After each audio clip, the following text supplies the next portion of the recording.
Hi, this is Siofra's Magic Alcove, and I'm Siofra Bradigan. So I've been trying to decide what video to make next, and I realized we needed to wind up all the stuff that happened to us when we were up at the cabin. And I haven't done the video I planned on initially to talk about some of the things that I saw and some of the other things that happened there in particular. I got my notes out because I decided when I was there it was a good idea to make notes because sometimes things happen rather quickly. And memories are unreliable when it comes to what the heck just was that and when did it happen. So when I can remember to do it, keeping a magical diary is a good idea. If you don't do one, you might want to start if you want to know when things happened and exactly how, because memories are funny that way. So we arrived at the cabin on Sunday, the 20th of August. And certainly the process of getting there makes you tired and exhausted. It's a long, hot drive. It took about 5 hours or so for us to get there. Um, and our van doesn't have any air conditioning. And then we have to unpack everything and bring it in. And we were sort of prepared for a hot, dry situation. So when we got there was thunder and lightning and the potential for rain. So we went pretty fast to try and get everything into the cabin. It was nice being there for sure. I mean, arriving there, the sounds, everything is quiet. There's no traffic noise or anything like that. There's a lot of stillness there that I remember from my time spending years up in the Kispiox Valley in the middle of the woods, and the sense of the power spot that was there to start with. And there was some excitement and expectation both on my part and the part of the spirits that were there that we hadn't seen in such a long time, which probably explains why the first night was a little bit difficult. So we got everything set up, and the first thing I did was, if you look at the pictures from the cabin that's on my page, I set up that little altar with my crystal ball and the stones for the yew tree for the fairies to leave for the power spot. That was part of our plan in going there, was to connect ourselves more directly to this space. So, between the worlds and whatnot, distance doesn't matter, time doesn't matter, that kind of stuff sort of is a human construction that we come up with in order to be able to figure out when we're meeting for lunch on Tuesday, kind of thing. Otherwise, no one would ever figure out how to get to the same place at the same time. So, that being said, I picked out this amethyst and one almost identical to it. I got a pair, and for about a month or so before we went, well, actually, I guess it was a few weeks because, no, I got it before that. See, there's that time thing again. Because I got it at the local rock shop before the rock show. Um, so I went in there specifically looking for a pair of amethysts and found a pair for Ian, which he thought he had with him, but then discovered he didn't, so we had to make other arrangements. But at the rock show, I found a pair for my granddaughter, a different type of amethyst. I wanted them all to look a little bit different from one another so that we could tell them apart and the spirits could tell them apart, maybe. I don't know. But what I liked to do when I'm trying to magically link items together, I took this amethyst plus its pair and I basically wire wrapped them together so that they were physically connected, and then I energetically connected them while I was doing that. That's kind of the way I like to work. So once I did that, I fed that energy into the stones for the month or more before we left, so that they were truly like connected on a lot of different levels. So when they were separated, just because they're now separated by physical distance, they're still connected completely energetically. And so the stone that I left at the cabin and the stone I have around the neck are one in that sense. And, you know, this is not an uncommon tradition. A lot of places you bring things to it and leave it behind in order to feel connected to it, or take something from it and take it with you. But you have to be careful of, depending on where you are. Some things should never leave the spot that they're on. So bringing something with us and leaving it seems like a better option than trying to find something there to take and connect. So that's what we decided on. So I set up the altar right away. They had these carved pieces of, they made chairs out of a log, so 2 carved log chairs, and I used one of them to put my display and different stones and stuff on. And and then Ian went out to meditate, and I did some sage and sweetgrass in the cabin itself and started trying to shift the energy around, and was paying attention to the power spot, knowing that the next day was going to be the day for me to try and deal with that, which is the video crystal engines that I've already done. So if you want to see what that was, if you missed it for some reason, you can go and look that up and see all of the different stones that I used and so forth, and put out to help clean up the power spot's energy field so it could work better for us. So I always have some difficulty when I'm sleeping in a strange place, even if I've been there before. This was no different. The excitement that the spirits had about me arriving back seemed to be too much for them to resist. And so I started having trouble right out of the bed, right out of the gate. A lot of times when I'm getting ready to go sleep and I close my eyes, if there's spirits there that want to like interact with me, they'll show me their faces. And this started to happen, but it was one after another in quick succession. Some of them were sort of like intense to look at, and it was happening so quickly it was confusing and disorienting for me. And so, you know, I'm like, guys, unless you're going to be calm and nice about this, I need you to stop because I have to rest. And like we talk about boundaries all the time, and no different when you're dealing with energies and spirit beings and so forth. You've got to set your boundaries. So I gave them some warning that they needed to back off, and they couldn't help themselves. They kept coming anyway, just to see, is it really her? Is she back?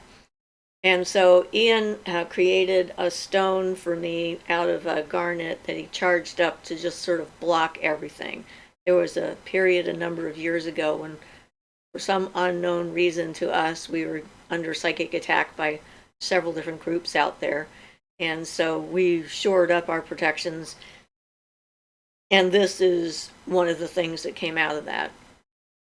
And I generally keep it in a silk pouch so that it's not working unless I need it. And I brought it with me in case I needed it, and I was glad I had it because I did. So when they wouldn't cooperate and I couldn't get to sleep, I pulled it out, stuck it out there, and everything stopped. So it worked. It's always good to know when things work.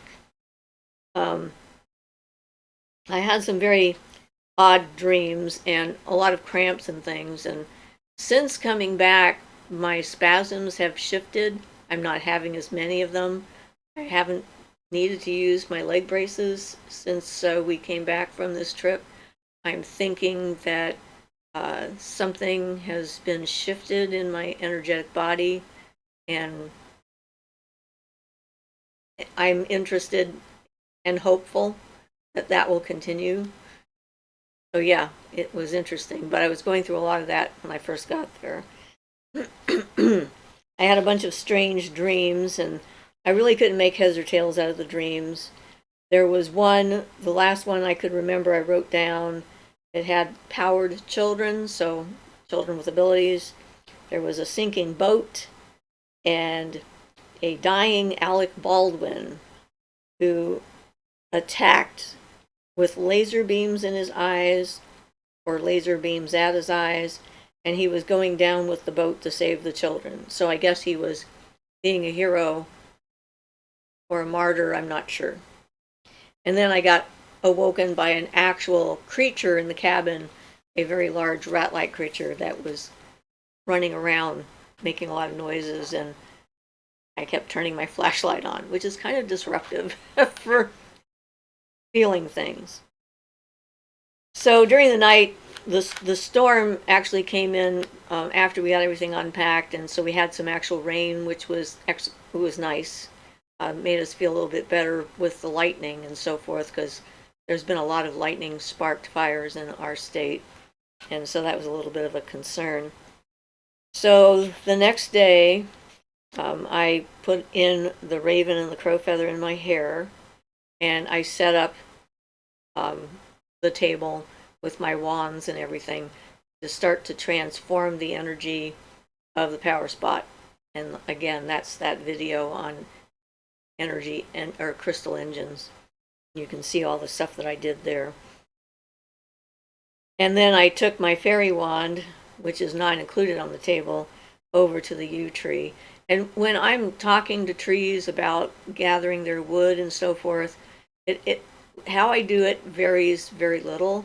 It's basically having a conversation with the spirit of the tree, telling the tree what my intention is, what I want the wood for, and then getting an agreement or a no from the tree.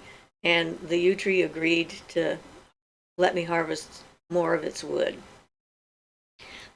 So I took the wand, and just before we left to go to the cabin, I spontaneously took 3 roses from our garden. Our red rose bush had bloomed like wonderfully, and I used them for different things. I gave one of the roses as an offering to the yew tree when I took the wand material, and I put one of the roses with the wood after I cut it up on the bunk while it was, getting ready for me to work with. And then the 3rd rose I put out on the table where I had put all the crystals and the wands and so forth to clear up the space as an offering. The only one that was taken was the one that was on the table. I thought that was interesting. Someone came and got that one, so it was just sort of cute. But that's the whole point. Offerings it's not so important what the offering specifically is, but that it has some personal meaning to you, or that you have a special feeling inside of you when you give the offering to the spirits of the plant or the tree. And so, being conscious of what you're doing is the most important part, and giving an offering is one of the ways we help to make ourselves conscious of our actions when it comes to working with these things.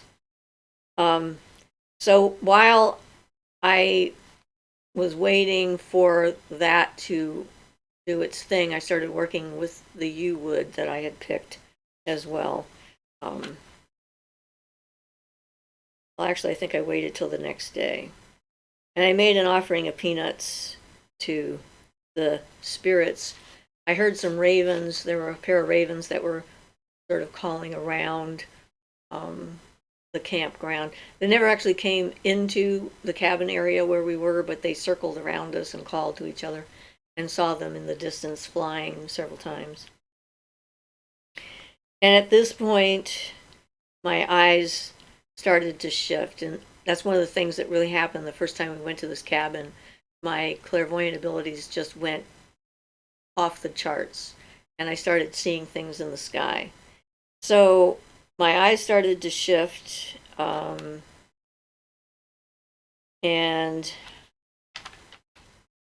I guess that first day, on the Monday the 21st, I actually started seeing things in the sky according to my notes. So I drew the diagram of what happened, where I put my wands and everything, so I could remember what it was when I came back. And collected the fairy wand and a fairy bell that someone had given me that I rung when I was talking to the tree. and left the roses. And then the U I put on the top bunk with the other rose. And one of the first things I saw when I was gazing at the sky, when I say this, when I'm looking at a mostly clear blue sky, the first thing I see is what I call gray popcorn. It's kind of, I think, astral vision starting to be seen by my eyes instead of just my regular eyesight, which would see the blue. And I saw a very large red eagle, and of course I associate the eagle with Garuda, who's a deity, an Indian deity that we've been working with for a while now, on the horizon. And I saw the same image at least 3 separate times that first day, and moving through the sky, and it was moving quickly towards the rising sun, so towards the east. And that was the first time I saw the yelling head. It was a very large head. Its mouth was moving, and it looked very angry, and it was yelling. And I have to say, it made me think of Trump. If no matter what your political leanings might be, that's what it made me think of. But I couldn't read his lips or its lips, and I couldn't see exactly what all the yelling was about. It's just yelling. And this happened several times, but I saw that the first day. So the next day, on the 22nd, we needed to go and find out about the smoke that was in our camp to see if there was a local fire and so forth. And, we went in, there's a lake, a resort not far away, although it takes about half an hour to get there. But the dreams that second night were still all over the place. And I saw, I was working with some of the wood outside later in the day, and I saw 2 areas where I could sense Fae. They were kind of like a pocket inside of the brush. And so since I was taking apart the loose branches and things like that, I quickly wove together some braided yew branches and put them in front of these 2 little Fae dens that I saw, just to let them know I saw that they were there, and to acknowledge that they were around. And I started really working on that day on the branches and peeling them and so forth. And then I looked up at the sky at some point and I saw the same eagle, but he was heading the other way towards the setting sun. And then the same yelling head showed up. And I still, even now, don't know what he was yelling or what it was all about. But my eyes really started shifting more that day, especially when I was looking at the bushes, and I saw a bunch of different Fae and shapes in the bushes. Nothing was distinct enough for me to write down, this is what I saw kind of thing. They were brief glimpses. But the last time we were there, we saw a lot in that area. And so it was like, yeah, they're still there. I'm not sure exactly what we're going to be doing this time around. So it's really easy to overdo it when you're working on a project. And I started overdoing it with the peeling of the wood and whatnot at some point and realized I needed to stop. So I did. I stopped. And that's the thing, learning control, that's part of learning control, of being able to decide when you're going to be doing something and when you're going to not be doing something. That's, again, boundaries. And if you don't control it, well, then it controls you, and that's never a good look.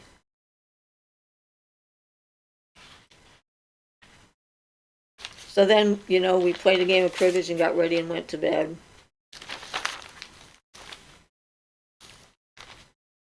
So I had a rough night of sleeping, the spasms and so forth.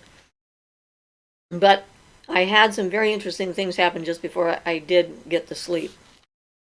I saw several beings early on. A woman with long wavy black hair and a long veil down the front right side and down the back left side. It was a blue pattern of some kind. It was very brilliant color. And I don't always see things in color, so this was different. A lot of times when I'm seeing spirits, I see them like black and white line drawings, not necessarily in color, but this was very vivid. Everything was very realistic about this particular vision that I had. And I had been thinking about Shakti Shiva tapestry that I love from India, where there's a depiction of the god and the goddess merged together into one body, so half female, half male, and sitting on a lotus blossom with the sun either rising or setting. You can't tell, which is just really gorgeous. So she looked like she was from India to me, and I figured since I'd just been thinking about Shakti that that might be who I was seeing. But no words were exchanged. This was just a visual. And you don't always get actually complete information when something happens. Sometimes they're just like, well, there I am. What do you think? And then you're like, I don't know. And then I had a strong series of images about Spider. And we had talked about Spider. I think it was before we left that we talked about Spider on one of our live shows. Someone was asking about Spider as a power animal. And I thought that that was interesting in any event, because that was the night that the owl came before bed. And that was amazing. This owl parked itself right behind the cabin and was doing his hoot. And then we heard other voices imitating the owl. At first I thought there were people like in the horse camp that was just by us that were like making fun of the owl. But they sounded really close, and they didn't sound like they were coming from the direction of the camp. But Ian went outside and discovered there were about 5 coyotes out there that had come, and it happened every single time. The owl would go through his hooting call, and then the coyotes would try to imitate it. It was like they were making fun of the poor thing. And that kept up for probably about 15 minutes or so, and then the owl, I'm assuming, got disgusted with not getting the kind of answers he was hoping for, or she, as the case may be, and left. And then so did the coyotes. But we thought it was pretty awesome that they came to visit, and that the owl came to visit. It was very magical. And that's the thing, is like, nature is just magical on its own without anything else. So so that was kind of cool. And the image I saw with the woman and the spider images happened after that. So I was sort of in a kind of open mindset at the time because of that connection with the animals and nature. So anyway, when I heard the owl, I started thinking of Athena, which made me think of one conversation about what it might mean to have Spider as a power animal. Yep. And the story of Athena and the contest with Ariadne or Arachne and the weaving, and her becoming the spider and weaver extraordinaire. In spider imagery, it was sort of like a geometrical and sharp kind of imagery, led to seeing another female figure after I saw the spider stuff. It was like the spider imagery I saw landed on the top of my head and made me think that it had something to do with my crown chakra, perhaps. So it was interesting anyway. And I wasn't scared or startled. It was just like, wow, all right. And right after that happened, I saw, I think it might have been Hecate. I wasn't completely sure. But there was another female figure, very different from the first one. I mean, we're talking, they had nothing in common except they were strong female energies. And she had this dragon like sculpture, or like it looked metal. It was shiny and looked metallic, and it was on the left side of her head like a decoration. It was like coming across her head like that. And it was very detailed. I mean, the head and the face and the teeth and the scales and everything. It was very clear what it was. But I couldn't figure out where the rest of it was. And I wasn't sure if it was alive or just a decoration. Was it real or wasn't it? Wasn't sure. And I was wondering whether the rest of it went down her back or wrapped around her or was part of her spine and coming out of it. But it was fascinating. I, I thought, wow, that is a pretty cool image. If I was an artist that drew, I would have some great material just from the stuff I saw that night. There were some other faces that I saw briefly. One, a very distinct male face, and a few goblin-esque type of faces. So the next day, on the 23rd, the sun came out, and we had to wash some of our socks and things because, we're in the middle of nowhere. There was a bunch of birds that came out, and we were actually we had a fair number of interactions with birds. And that day there was all kinds of birds, and a chipmunk or two. There was a vulture that flew overhead, and then we saw two geese flying, and they made most amazing sounds. These two geese, they kind of sounded like purring, cooing, and not really honking. The two vultures and two ravens, a mated pair, I'm pretty sure. And so that day, two seemed to be the number. The number of the day was two. Everything came together in two, except for the lone hawk who arrived later in the evening. And I worked some more on the U, and was able to just kind of relax. Found the lizard in the cabin. Had to keep moving around because it was hot in the sun, and we had to keep finding the shade. And I saw the giant yelling head again.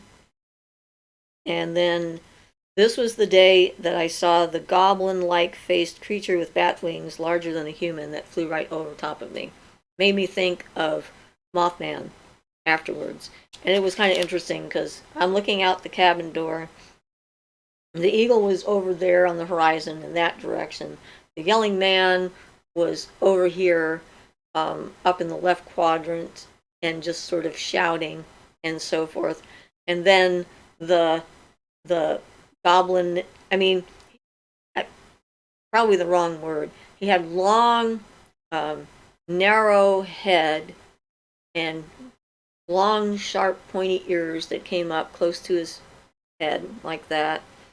And his wings were very large bat wings, and his limbs, he was very long and thin. And when I saw him, he flew up from that direction, from in front of me, and then I watched him as he went straight over my head like that and went that way, out of sight. So if it was Mothman, I figured it was a warning of some kind of potential something. Because they seem to be attracted to disasters of various kinds, but I have no clue. But it certainly was interesting to see. And that's the thing, it's like trying not to create too much of a narrative out of the stuff that happens to me is one of my challenges, because as humans we like to create a story that makes all these things fit together and makes it come from a beginning, a middle, and an end. In reality, they may be disparate things that have no connection to one another, or chances are if I came up with a narrative, I would be wrong because I'm missing a piece of something and don't know what the whole picture is. This is when I started to think, though, that we've done videos about thought forms, and whenever you have a thought, you're creating a thought form. So if a million people are all focused on the same thought form, does that create a larger thought form? I'm beginning to think the answer to that is yes. That some of the stuff I saw, like maybe the yelling man, is indicative of a group thought that there's a lot of rage and anger, but it's displaced because I couldn't hear, there was no words associated with it, just the anger and the yelling. No, I don't know. It's sort of interesting, though, to think about. And if that's the case, the more of us who can think different and have, feed energy into a different kind of thought form, probably the better off as a species we're going to be. I would hope. So it was a clear night. I think I'm now on the 24th.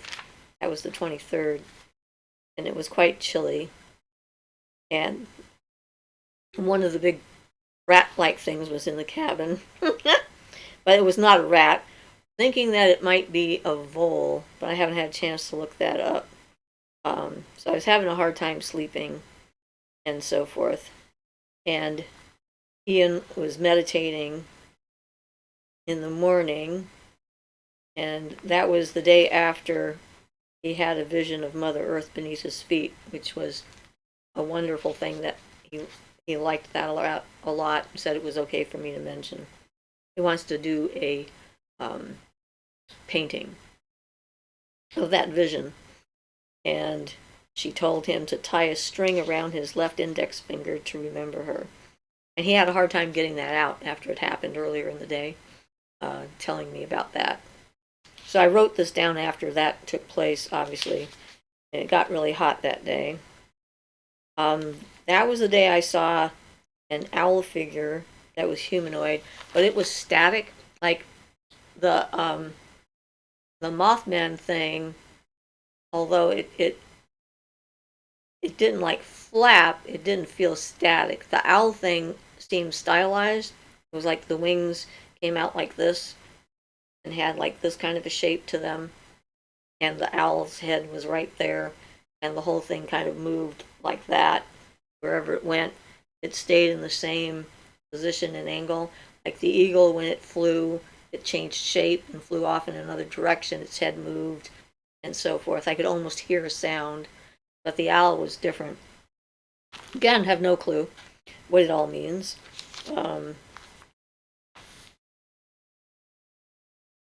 And then, that's right, as that owl figure with the outstretched wings on the side, as it rose up, it transformed into the face of a man with a beard. And I wondered if maybe it was Odin, because he had a patch on one of his eyes. It was like he had a beard and a patch over his left eye. And I watched the half moon through the binoculars. Amazing how much detail you can see through my new binoculars. I got some better binoculars, so that was kind of fun. And then I started seeing the silver white energy from the sun's corona reaching out to the moon, and the trees reaching out tendrils of energy to the moon. We were hoping to be there on the full moon on Wednesday night, but we ended up having to leave a day early, so I missed that. But at this point, I was looking forward to seeing that again. And that was when I planned on doing the leaving of the amethyst crystals. So there was a little bit of excitement in the sky as a whole bunch of little birds were chasing off a hawk out of the area. We were like on a dragonfly highway, because every evening hundreds of dragonflies would go by. We saw the dragonflies every night. There were a lot of different kinds of butterflies and moths. A hummingbird came by one day. A hummingbird moth came by and startled Ian. It landed on him, and he was like, "What's that?" and didn't realize what it was until he had like startled and it moved away. And that's only the second time we've ever seen a hummingbird moth. We saw the first one when we were in Mount Shasta. It's just really strange and interesting. I had very strange dreams that Friday. When I woke up Friday morning, I wrote down the dreams I had Thursday night about people being dissolved by toxic sludge and then turned into product. was a Christian group front that was doing it. I decided I needed to tell the authorities, and we were threatened. Ended up at a meeting, and they called on me because we were late to the meeting. And so I did a dance while I read to distract them. We got out and decided to call the EPA on them. So who knows what that was about, but it was kind of fun and entertaining. And that was the day I decided to do readings on my crystals, which I did another video on. We finally discovered we were allowed to do a fire in the stove that was there, so that was good. And we got to do that, so that was great. And that night, I had more strange dreams. I had a lot of strange dreams up there. When I could sleep, I had trouble sleeping. I woke up dreaming that Paul Guilford, who was one of those characters from the CSI series in CSI Las Vegas, I think, was going to arrest me for murder of 3 men who died in fires, and I told Ian to get me an attorney. They were accusing me of murder. And I'm like, it was the fires that killed them.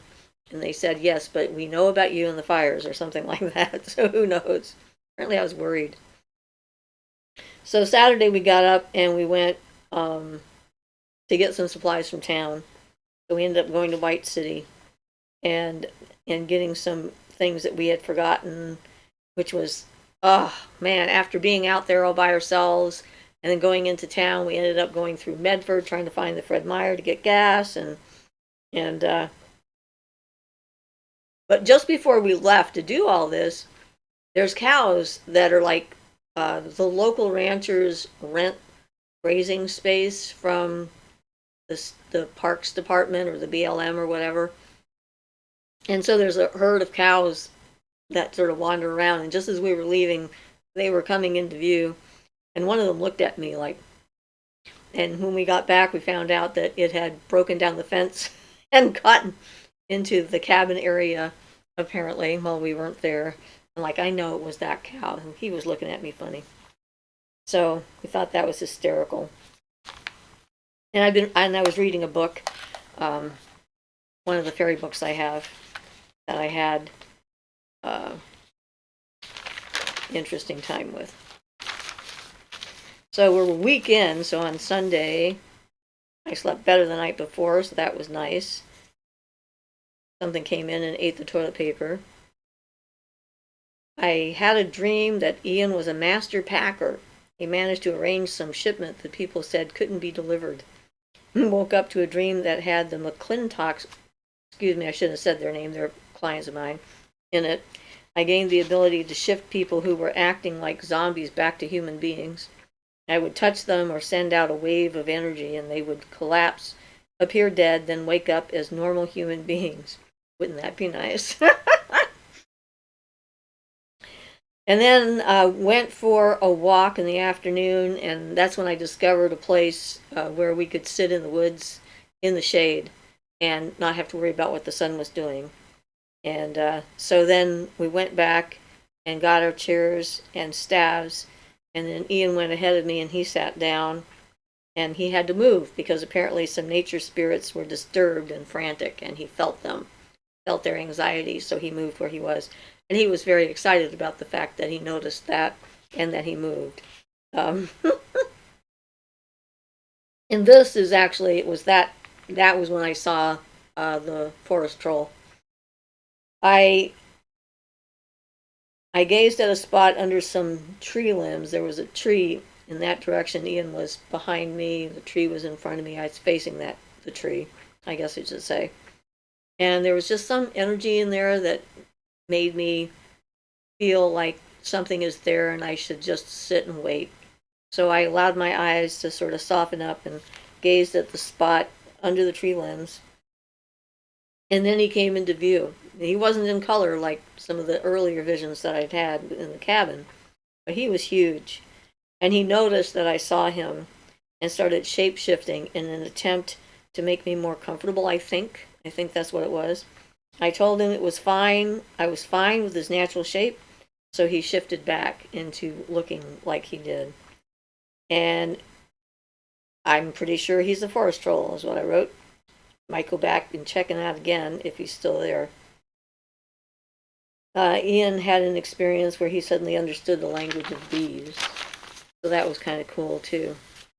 But that's something he can share if he wants to. And then we spent some time meditating in the moonlight, and the smoke rolled in later. So when we went outside, we couldn't see the moon anymore because the smoke had come in and it was the moon. Well, we could see the moon, but it was a dark red. So, and that's the day I fell, actually, going into the cabin. I tripped on the stone step and I managed to maneuver my body so I fell on the ground instead of the rock. So that didn't help my sleeping. So Monday was Ian's birthday. He turned 60 years old. And there was a lot of smoke the night before. I tried some moon meditations. I was having a hard time controlling my vision. The moon was jumping around at one point. When it was behind a tree, it became the glowing third eye of a guru head I was seeing. So that was bizarre and interesting. So I decided I should stop that and went in. There's too much smoke, making it quite red. And then I started having to deal with the pain. So getting up and down and going in and out, yeah. So I did some scrying that morning, and I wore my feathers and a piece of blue tourmaline. Apparently I saw a woman wearing a headdress, and a man with a wide brim hat and beard, Gandalf-like. The geese showed up and started to fly and call, 4 of them. I saw coyote, bear, dog, I think a Great Dane, troll several times. Looked through my hagstone, saw Anubis and the troll, maybe a rabbit spirit, one of the floppy ear type that turned into a Nubian goat. So, and the next morning was when everything was completely and totally covered in smoke, and we left. We had to get up and pack and leave.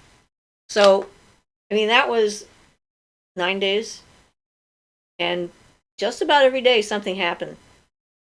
It's not like that when I'm home all the time. These are extraordinary sections of time where you have something remarkable taking place on a daily basis. But that was the reason why we were there, was to open ourselves up and to try and become more comfortable and familiar with the energy. And that's the thing, is like interpretation, meaning, and all that stuff. I don't know how useful it is. And like I said earlier, people like to have narratives. They like to make up some kind of a story that makes sense to them. We like to have things in a neat bow, but the world is chaotic. Animals are everywhere. Spirits are everywhere, apparently. And you just have to try and be in the moment as much as you can. But the fact that this kind of stuff doesn't bother me anymore, and it's very similar to what happened to me when I went through the shamanic dismemberment, as far as seeing stuff, especially the large figures in the sky. I was really thinking about the similarities when I was trying to come back to reality and build my ego back up and become a person again after losing everything, and chose not to see that stuff. And at this point, it's not frightening. It's just like, okay, there it is. It's not going to get me or anything. It's just there, but I don't know what it means. So that's my thoughts on the issue. I don't know for sure what it means, and that's okay not to know. Sometimes things make sense in retrospect. Sometimes they don't. This could have just been an experiment, an exploration to see what sort of imagery I could handle, or I don't know. But that's me, and this has been happening my entire life. So if you have weird things like that that you see, always be skeptical. It's always good to be have healthy skepticism, and make sure that it's not because of something you're taking, or and it has an independent reality of its own on some level. But also, it doesn't mean that you're crazy either.